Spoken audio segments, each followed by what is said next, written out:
ముఖ్యమంత్రి చంద్రబాబు విదేశీ పర్యటన తొలి రోజే సత్ఫలితాలనిచ్చింది. ప్రపంచ ఆర్థిక వేదిక సదస్సులో పాల్గొనేందుకు స్విట్జర్లాండ్ వెళ్లిన సీఎం మార్గం మధ్యలో జ్యూరిచ్లో పలు కంపెనీల ప్రతినిధులతో భేటీ అయ్యారు.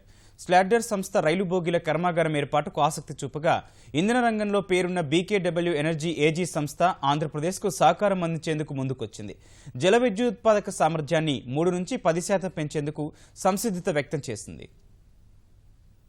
రాష్ట్రంలో జల విద్యుదుత్పత్తి సామర్థ్యం పెంచేందుకు స్విట్జర్లాండ్కు చెందిన బీకేడబ్ల్యూ ఎనర్జీ ఏజీ సంస్థ ముందుకు వచ్చింది. విద్యుత్ ఉత్పాదనంలో రాష్ట్ర ప్రభుత్వానికి సహకారం అందించడానికి సిద్ధంగా ఉన్నామని బీకేడబ్ల్యూ ఎనర్జీ ఏజీ కంపెనీ ప్రతినిధులు ప్రకటించారు. సోమవారం జ్యూరిచ్లో కంపెనీ ప్రతినిధులతో ద్వైపాక్షిక చర్చల్లో ముఖ్యమంత్రి చంద్రబాబు పాల్గొనున్నారు. జల విద్యుదుత్పత్తి సామర్థ్యాన్ని 3 నుంచి 10% పెంచుతామని వారు ముఖ్యమంత్రికి తెలిపారు. పోలవరం ప్రాజెక్టులో 960 మెగావాట్ల జల విద్యుత్ కేంద్రాన్ని నిర్మిస్తున్నామని, ఈ కేంద్రానికి ఆధునిక సాంకేతిక పరిజ్ఞానం వినియోగించాలని భావిస్తున్నట్లు ముఖ్యమంత్రి బీకేడబ్ల్యూ ఎనర్జీ ఏజీ సంస్థ ప్రతినిధులకు వివరించారు. విద్యుత్ సంస్కరణలతో రాష్ట్రంలో పారిశ్రామికాభివృద్ధికి బాటలు వేశామని, పంపిణీ నష్టాలు లేని రాష్ట్రంగా దేశంలో ఆంధ్రప్రదేశ్ రికార్డు సాధించిందని చెప్పారు. బీకేడబ్ల్యూ కంపెనీ రాష్ట్ర ప్రభుత్వంతో కలిసి పనిచేయడానికి Swiss India chamber of commerce and industry సంధానకర్తగా వ్యవహరిస్తోంది.